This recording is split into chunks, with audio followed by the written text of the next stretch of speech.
Team, welcome to the very first episode of Raising Havana. I'm Jack, I'm a dog trainer based down in Dorset, and this is all about how I'm raising the Labrador puppy Havana to cope in this big wide world.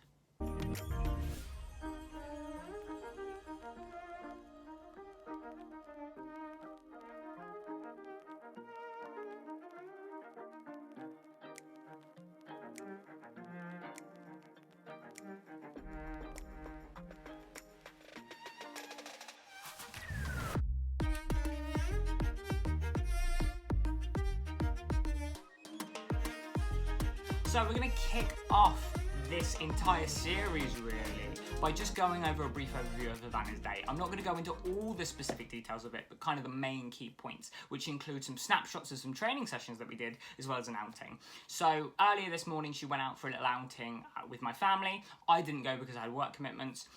If you live in Dorset, she went to a place called Christchurch, which is such a beautiful town, and went and saw a bunch of people, a bunch of dogs, and a bunch of cars. She's not at the age where we can pop her down for her to go on her walks yet, but she did get a nice little bit of exposure while I was working. So, after coming home and having a big rest, what I wanted to do is work on a series of very specific behaviours with her that are going to really benefit her going forward in life. These are behaviours that you're probably going to look at and go, really? Well, you think those are important? But actually, they are a massive foundation to a lot of puppies that I work with success. The first is a concept called paws up, and that is where we teach the dogs to put their front paws up on an object. This is really, really good for photography, but this is also how I'm going to be grooming Havana going forward and performing a wide variety of veterinary procedures.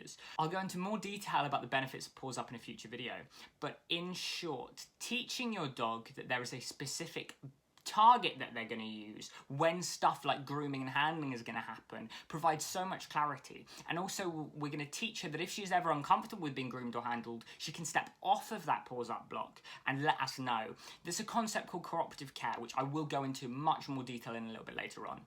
The second thing we worked on was indicating on a coin. My goal for Havana is to train her up to do some scent work, and one of the things is a indication. Now, an indication is just the behaviour your dog does when they find a scented article. So, for example, you've probably seen drug detection dogs do their down, where they go and stare at the article, or they do a nose freeze, where they'll go and find exactly where the drugs are and kind of hover there with their nose.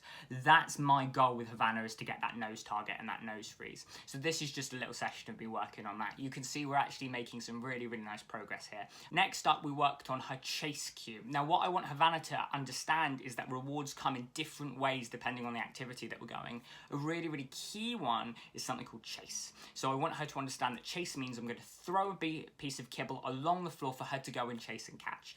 As a gun dog, the three main things she's going to be doing are chasing, sniffing, and having things in her mouth. We're going to focus on the first two and build a reward system in with that. So one key thing that I would recommend you work on with your puppies is throwing treats for them to chase and catch. Trust me, it's going to really revolutionise your recall. Finally, each day I'm going to attempt to do a little confidence building exercise with Havana. So this is something I'm going to do where we're going to pick a random object and just see how she examines it and see how she interacts with it. So as you can see, we were using a brown paper bag here, and it did spook her a little bit on the first go, but she did go back and interact with it. As a little tip when you're doing this exercise, try and make sure that you don't just put food on objects. Very often I'll see people want their dog to interact with something and put food immediately on it, but that can actually cause conflict. So make sure that there's food spread around the entire area so that your dog, same thing I wanted to do with Havana, isn't conflicted by going, I'm a little bit scared, but I really want the food, but I'm a little bit scared, so they can work out that process for themselves. But that was a really good way of building some noise sensitivity training into our routine and also getting her to interact with a novel object. So there we go, that was a breakdown of what I trained with Havana today, and also a breakdown of her daily outing. So as I said, going to try and keep these short and sweet. I'm not going to go into every detail ever because I won't have time, but I'm hoping this is going to provide you guys plenty of value in seeing how we raise a really rock solid Labrador puppy.